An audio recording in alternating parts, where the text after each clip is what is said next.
நேயர்கள் அனைவருக்கும் வணக்கம். சென்னையில குப்பையில கிடந்த 45 சவரன் தங்க நகை.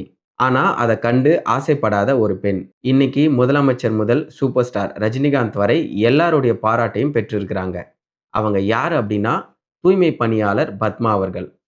இது போட்டாக்ஸ் நிகழ்ச்சி. நான் உங்கள் மணிகண்டன். சென்னை தியாகராய நகர் வண்டிக்காரன் சாலை. இங்க தான் தூய்மை பணியாளர் பத்மா அவர்கள் தினமும் தூய்மை பணியில் ஈடுபட்டு வராங்க. கடந்த 11ஆம் தேதி குப்பைகள சுத்தம் செஞ்சுட்டு இருக்கும்போது, குப்பையில ஒரு பை அவங்க கண்ல படுது. அந்த பைய திறந்து பார்த்ததும் அவங்களுக்கு ஒரே அதிர்ச்சி. என்ன அப்படின்னா, அந்த பைக்குள்ள 45 சவரன் தங்க நகைகள் இருக்கு. வறுமையான குடும்ப சூழல் இருந்தாலும், இந்த நகைகள் நம்முடையது இல்ல அப்படின்ற எண்ணத்தோடு அவங்க என்ன பண்ணியிருக்காங்கன்னா, அந்த நகைகள் எல்லாத்தையும் பாண்டி பஜார் காவல் நிலையத்தில ஒப்படைச்சுட்டாங்க.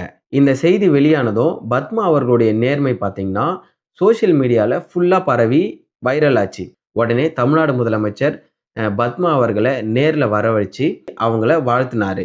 அது மட்டும் இல்லாம ரூ. 1,00,000 காசோலையும் அவங்களுக்கு பரிசா குடுத்தாரு. இதோட நிக்கல. இன்னும் என்ன நடந்துச்சு அப்படின்னா, சூப்பர் ஸ்டார் ரஜினிகாந்த் அவர்கள் பத்மா அவங்கள தன்னுடைய இல்லத்துக்கு வர வச்சு, அவங்களுக்கு பொன்னாடை போர்த்தி கௌரவிச்சிருக்காரு. அதுக்கப்புறமா ஒரு தங்கச் சங்கிலியும் அவங்களுக்கு பரிசா அளிச்சிருக்காரு. இந்த சந்திப்பு புகைப்படங்கள் தான் இப்போ சோசியல் மீடியால ரொம்பவே வைரல் ஆயிட்டு வந்துட்டு இருக்கு. சூப்பர் ஸ்டார் ரஜினி அவர்கள மீட் பண்ணதுக்கு அப்புறமா பேட்டி அளிச்ச பத்மா என்ன சொல்லியிருக்காங்க அப்படின்னா, "நான் அவர சந்திச்சது ரொம்பவே மகிழ்ச்சி. நாங்க எல்லாரும் ரஜினியோட ரசிகர்கள். அவர நேர்ல பார்த்தது வாழ்க்கையில மறக்க முடியாத ஒரு தருணம்" அப்படின்னு சொல்லிட்டு ரொம்பவே நெகிழ்ச்சியுடன் தெரிவிச்சிருக்காங்க.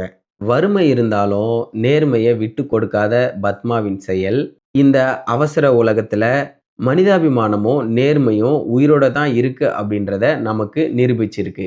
இவ்ளோ நேரம் வீடியோ பார்த்ததுக்கு ரொம்ப நன்றி. இதே மாதிரி நாம அடுத்த வீடியோல சந்திக்கலாம்.